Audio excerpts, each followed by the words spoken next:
What is going on, everyone? Welcome into Bayou Bengals football talk. So let's get into it. LSU 34-31 over Arkansas. What a win for the Tigers. And I'll say this. I guess there's a bunch of different directions we could take with this game. I guess you could start off with giving Arkansas credit, but I just want to say this. LSU's offensive line, them having the talent that they do in the offensive line. Look, we've established this may not be an elite offensive line, but it's a very good offensive line. And when you have a very good offensive line, you really can put yourself a lot of times in the driver's seat of a game.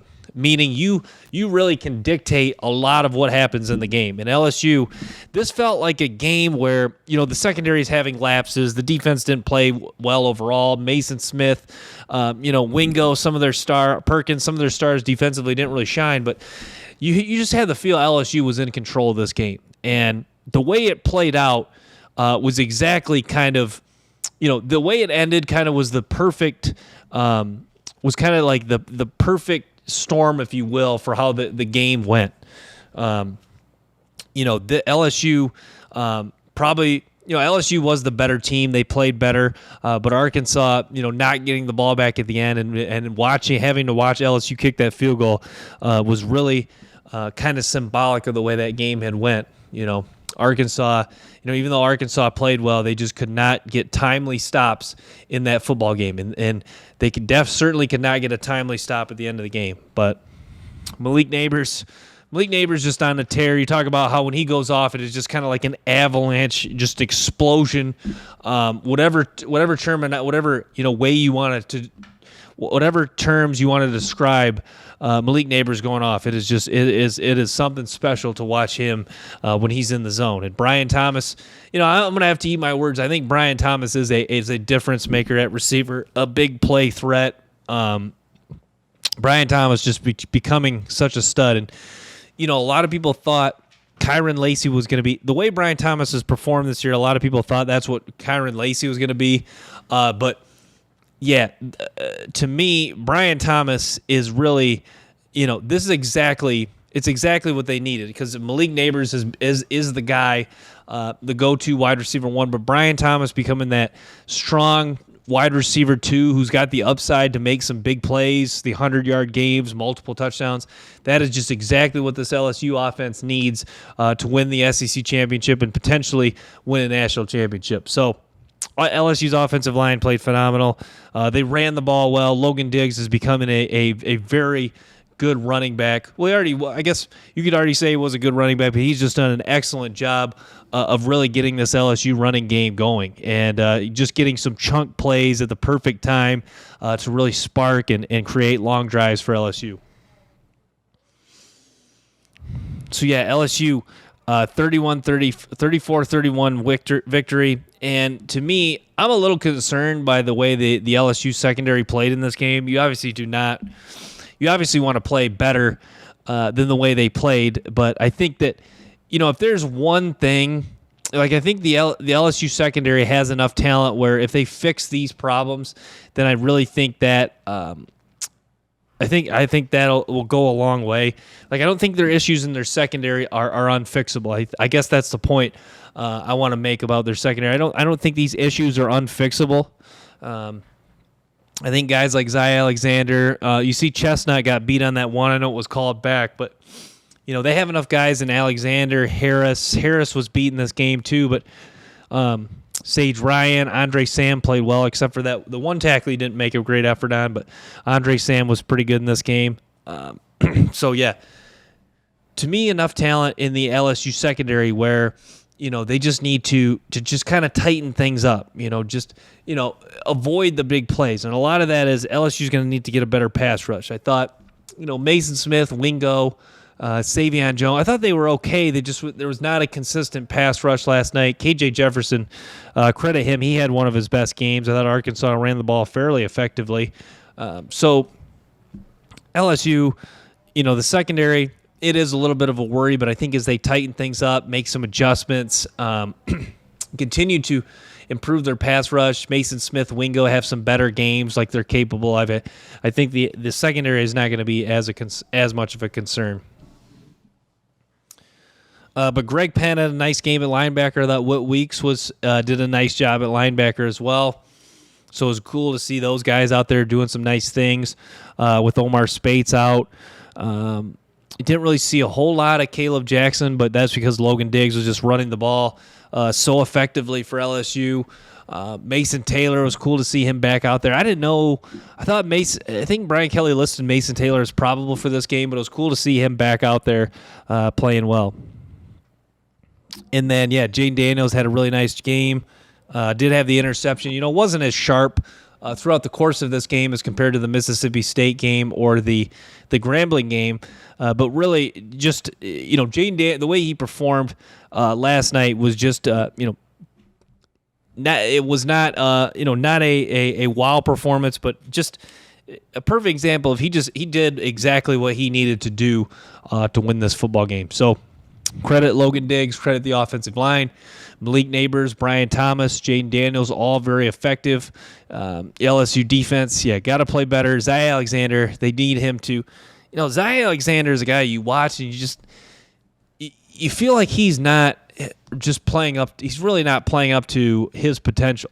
And not that he's been bad this year, but just, I think Zay Alexander's really a guy at cornerback and then the secondary that if I'm Brian Kelly and I'm this coaching staff, I'm really challenging him because, some of the lapses in the secondary, some of the issues in the secondary, if he just performs at a higher level, I think that could be exactly what the secondary needs to be good enough to do something special this year. So I would really challenge Zay Alexander to play up to his potential. Obviously, he was okay in this game, made a few tackles. I thought Major Burns was okay too, but Major Burns, another guy too, that just, Major Burns, very solid player, but just, he is just he's not a true, difference maker out there. And that was the worry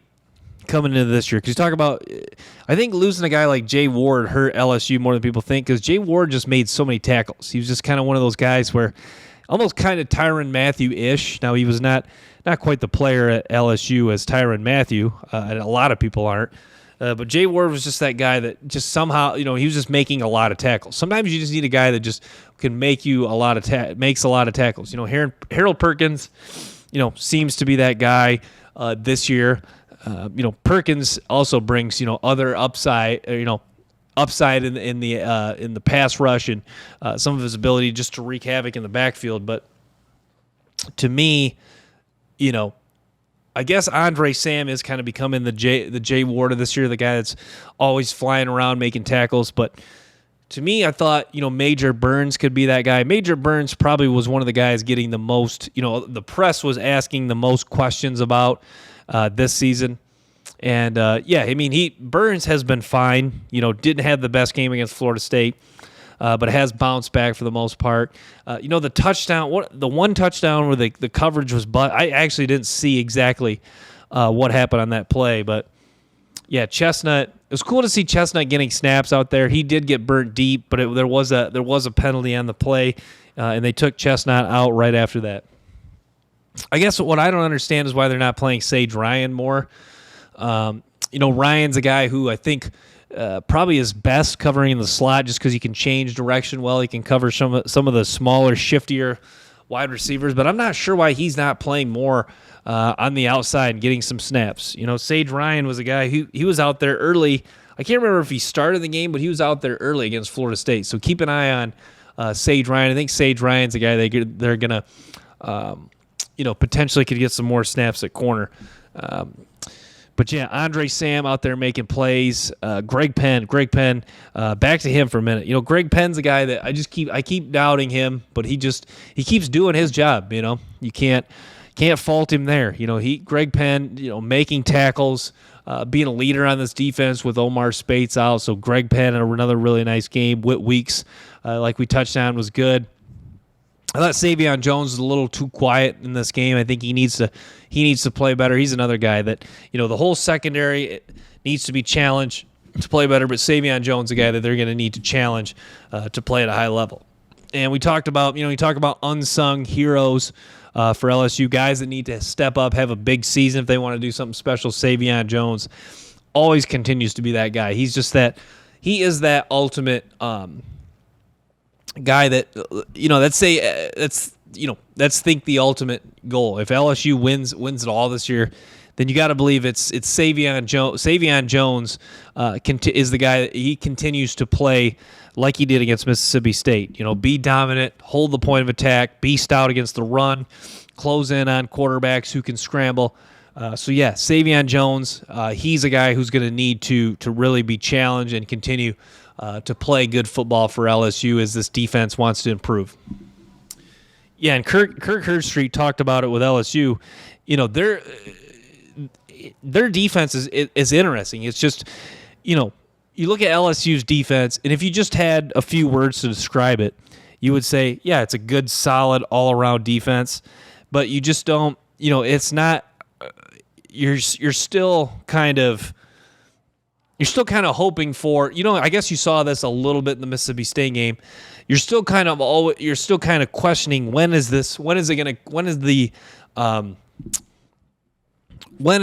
everything going to come together for it? Like, when is the LSU defense going to come together and play high-end level football for 2, 3, 4 game stretches? Is it not just going to be, because last night you could say it was not a great performance by any stretch of the imagination. So can they play like they did in the second half against Grambling and in the whole game against Mississippi State? Can we see that for a 2, 3 game stretch? Like, especially with Ole Miss and Missouri, two fairly quality opponents. Ole Miss is going to present a unique challenge for what they can do offensively, spreading you out, some speed, a quality running back, a mobile quarterback, so and a good tight end. So with the challenge that Ole Miss presents, Missouri has a fairly good offense too. Can we see 2 games in a row? The LSU defense performing at a high level, executing well, not giving up big plays, not having lapses, not giving up explosive plays in the run game. So I think that is the main question for the LSU defense. Can they play good together as a cohesive unit, and can we see multiple game stretches where they execute really well, limit big plays, and then create some more turnovers, create some more tackles for loss. Harold Perkins and some of their edge guys like Savion Jones create some more sacks. So just can we see more negative plays? Avoiding big plays, and then just playing good quality football for multiple games.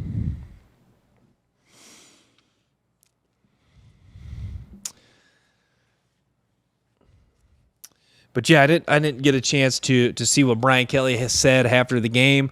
I assume he'd be happy. I think you understand. Arkansas has been that team that really takes pride in ruining a team's season. In handing teams tough losses, in playing teams tough.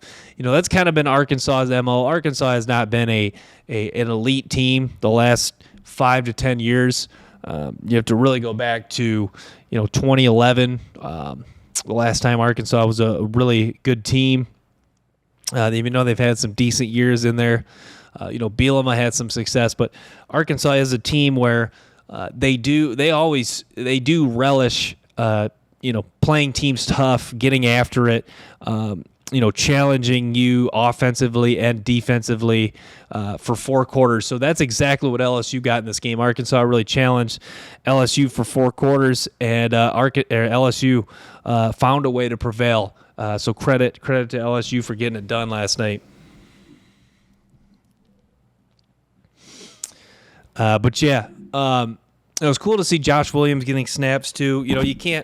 You cannot forget about Josh Williams. I think too many times, Josh Williams, a really good, solid running back. Too many times people, I think Logan Diggs, Caleb Jackson are kind of making us forget about some of the other running backs they have on this team. Williams, a really good football player, also a guy that's just, a lot of experience. So you can really count on him to give them good quality snaps when he gets in the football game.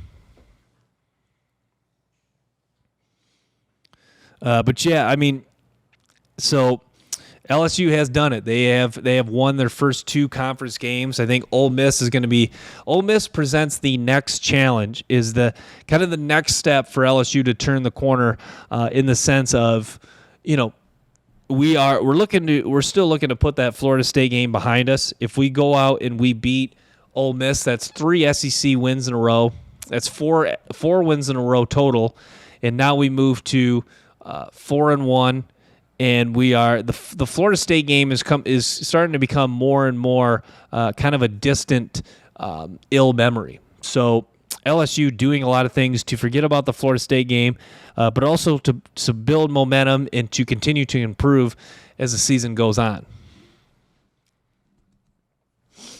But yeah, I think Brian Kelly, even though I'm sure he was stressed towards the end of this game. Obviously, they would have lost this game. It's a huge crushing blow to their season, and I think that's what's got to be really stressful for Brian Kelly right now, because a second loss really could be demoralizing as far as this season goes.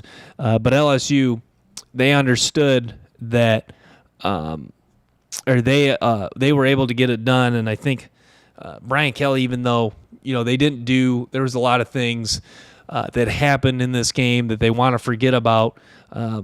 As far, just giving up 31 points is not something that you should be happy about. But to me, Brian Kelly, I think you have to look at this was more at not necessarily breathing a sigh of relief, but kind of just saying, you know what, we didn't play our best game, but we were good enough. In our offensive line, and a lot of our playmakers showed a lot of heart and did exactly what they need, and stepped up, did exactly what they needed. So I think it's a game where you should be not overly content, but you should be happy that you came out with a victory at home, and you're moving to 2-0 in conference play, and you're ready for another tough challenge of playing Ole Miss. But yeah, that is the grind of the SEC. I mean, that's 3, Mississippi State, Arkansas, Ole Miss. Are they 3 teams that are going to be in the playoff mix? Probably not. You could argue Arkansas is already out of it as of now. But they are 3 teams where it's just like you're going to expect most likely a 4-quarter dogfight. Like even the Mississippi State game, LSU won handily.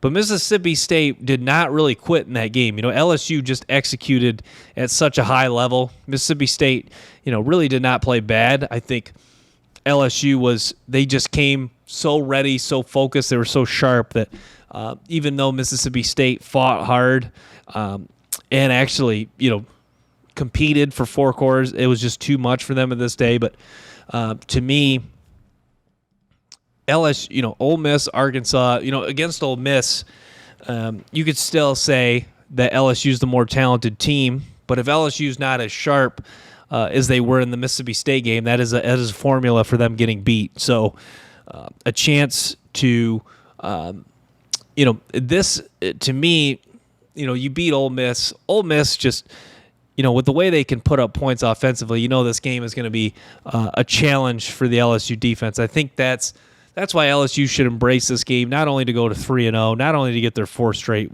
victory, but a chance to build to really fix some things that went wrong defensively against Arkansas and get another win and continue to move in the right direction. But yeah, that's the SEC, and then even Missouri. Following the Ole Miss game, Missouri and Auburn, that's going to be really tough too. It just doesn't. That's the thing with the SEC. Sometimes you could argue it gets easier, but every SEC team, is built to really gun for that top end level opponents. LSU last year, kind of was able to embrace that underdog. Now, Missouri, Auburn, Ole Miss, even though these are not great teams, they are going to relish the challenge of taking on a tough LSU team and really wanting to prove that they're up to par, not only up to par, but they can, compete for 4 quarters and steal a win. So, yeah, these obviously, Ole Miss is going to cap a really telling stretch. I talk about these 3-game stretch, but even after that, Missouri, Auburn, those are games where especially Missouri, Auburn, those you start to get towards more the middle of the year. I think the middle of the year is always when you find out a lot about your team. Because at the beginning of the year, you're kind of excited because it's been a long summer. You really got after it. The middle of the year is where it's kind of, to me, I always, during my sports seasons, I always thought the middle of the year is when you're kind of fighting complacency. And that's when practice becomes more of a grind. So to me, how they perform, even if they beat Missouri and Auburn, how they perform in those 2 games, I think will really say a lot about, how the hunger in this team. So, a win against Ole Miss, is huge, and wins against Missouri and Auburn to be big. But I think the way they play in those 2 games, especially now that you're heading towards more of the middle of the season, will be very telling about what type of football team this is, and if they do have the heart of a champion. I think that's the thing with LSU right now. I think a lot of people are questioning, do they have the heart of a champion? Because I think you saw Florida State does, but I think that LSU, I think that's still into somewhat of a question because, okay, you lost to Florida State, your chance to prove that you're a team with a team that's high end level NFL talent. You beat Grambling, who were expected to beat. You beat Mississippi State. Even though Mississippi State, you were only 7.5 point favorites. You beat Arkansas when you were fairly heavy 17-point favorites, but you didn't look the best defensively. So right now, it is the ultimate. You're kind of, I guess, the way to describe it is you're almost full, but you're almost full, but you're still a little bit hungry. I think that's what LSU should be. I think right now they're kind of feeling that dull. I think they should still be thirsting for, continuing to get better in the sense that, and people aren't saying this, but if I were LSU, I'd be thinking, even though the Florida State game's farther away, I think the motivation should be, there still is doubt that we are a team who has a true drive to be a champion. So, look, obviously, Ole Miss can be an important game. Obviously, Missouri, Auburn, these are all 3 conference opponents, but, avoiding that middle of the season lull, avoiding a game where, say against Missouri or Auburn, they play really poorly but sneak it out. I think that's a slight bit of concern there, just because you do not want to be getting worse towards the middle of the season. You want to continue. You're always trying to get better and improve. But yeah, LSU wide receivers so dominant in this game. It was cool to see. I think getting Mason Taylor back was awesome. Malik Neighbors, it sounds like him and Jane Daniels have just worked so hard on their connection. And, Malik Neighbors is just a guy who, he looks like a guy that's just hungry to go out. He looks like he's a guy that just relishes the opportunity to dominate somewhat. He does not want to, it's kind of the, obviously, comparing him to Michael Jordan is a little bit, maybe a little bit too far, but he has that when he wants to get the ball, like he wants to not just, kind of the Kobe Bryant mentality. He does not want to just, go out and play well. He wants to just go out and just completely, dominate another opponent and get the ball, snatch the ball out of his hands, get upfield, get as many yardage, run people over. Malik Neighbors, I guess what I'm trying to say, he does have that dog mentality where he really wants to go out and make you look foolish, moss you. When the ball's in the air, it's his. Just, it is like a true, I guess, a freight train, avalanche. When he just gets in a rhythm in a zone, he is just goes on a tear. And, it's kind of like, I guess the best way to describe it's kind of like John Wick going after dudes in the movie. It's like that is, when the ball, like when Malik Neighbors is in a rhythm, in a zone, it is just kind of scary, and he just goes off, and he just, there's I could go on and on about Malik Neighbors. Such an excellent game. And, you talk about them playing consistently on defense for 2 or 3 games. Malik Neighbors going off for multiple games is so critical, not only for the offense but for this team and for Jaden Daniels' confidence and his passing efficiency. So, nice win for LSU. They're going to play Ole Miss next week. Thanks for tuning in to Bayou Bengals Talk. Bayou Bengals football guys. Stay tuned for more episodes and clips from the show. Till next time, peace.